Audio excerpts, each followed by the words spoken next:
how to allow floating notifications on your Facebook Messenger. Hi guys, in this video I will show you how to allow floating notifications on your Facebook Messenger. It's so easy and quick, so let's start. First thing, go to your Facebook Messenger, click on it, and now click on your profile. Scroll down and click on notifications and sounds.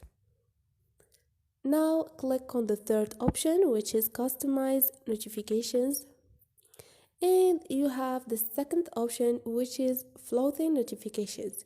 Turn on to allow this option, and this is it.